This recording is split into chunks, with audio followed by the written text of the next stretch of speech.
BJP सेवा संकल्प अभियान प्रस्तुति राज्य बीजेपी कार्यालय शीर्ष नेतृत्व मानस मंथन बीजेपी सेवा संकल्प अभियान पर ओडिशा रे प्रस्तुति राज्य बीजेपी कार्यालय मोहन मनमोहन तोमार शीर्ष नेता मानस मंथन बीजेपी देशव्यापी सेवा संकल्प अभियान को ओडिशा रे व्यापक भावे कार्यकारी करने राज्य बीजेपी कार्यालय गुरुत्वपूर्ण बैठक अनुष्ठित। बैठक में मुख्यमंत्री मोहन चरण माझी बीजेपी राज्य सभापति मनमोहन सामल ओडिशा बीजेपी प्रभारी विजयपाल सिंह तोमर समेत दलर बहु वरिष्ठ नेता और पदाधिकारी जोग देइथिले। बैठक में अभियान रूपरेख राज्य में यार कार्यकारिता और जिला मंडल बूथ स्तर पर्यंत दलीय कर्मी को किभली एथिरे सामिल कराजिवो से नहीं मानस मंथन होइछि।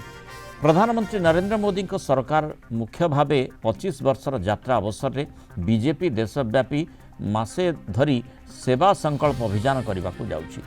मोदी 2001 अक्टोबर 7 रे प्रथम थर गुजरात मुख्यमंत्री भावे शपथ नहीं 25 वर्षर माइल खुंट को आधार करी अभियान योजना करा जायछि। प्रधानमंत्री जन्मदिन सेप्टेम्बर 17 रु अक्टोबर 17 पर्यंत मासे व्यापी यही अभियान चलिब। प्रतिवर्ष सेप्टेम्बर 17 रु बीजेपी सेवा पखवाड़ा दिवस पालन करुवा बेले एथर याकू मासे व्यापी अभियान रूप दिया जायछि। अभियान रे सेवामूलक कार्य सह युवक महिला कृषक और समाजर विभिन्न वर्गों पाखरे पहुंचवा दल प्रयास करिब। स्वच्छता अभियान वृक्षरोपण भली सेवा कार्य रे युवपीढ़ी और साधारण लोकों भागीदारी बढ़ाइबा पर मध्य जोर दिया जिवो। अन्यतम प्रमुख कार्यक्रम हेब अंगनवाड़ी कर्मी सह संपर्क और सेवानक सेवा को सम्मान।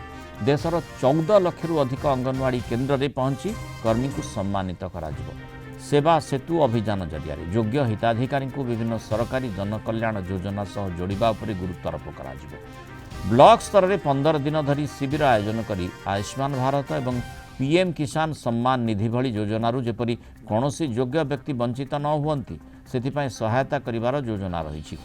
युवपीढ़ी को जोड़िबा पई सेवा में मेरा योगदान एवं नेशनल इनोवेशन चैलेंज भली कार्यक्रम मध्य रही। स्थानीय समस्यार नुआ समाधान खोजापी युववर्ग को ब्लॉक जिला और राज्य स्तर में सामिल करा जिवो। जातीय स्तर में यार प्रस्तुति कर्मशाला शेष होइतिबा बेले अगस्ट 31 सुधा राज्य स्तरीय कर्मशाला और पर जिला और ब्लॉक स्तर में प्रस्तुति करी अभियान को बूथ पर्यंत नेबाकू बीजेपी योजना रखी।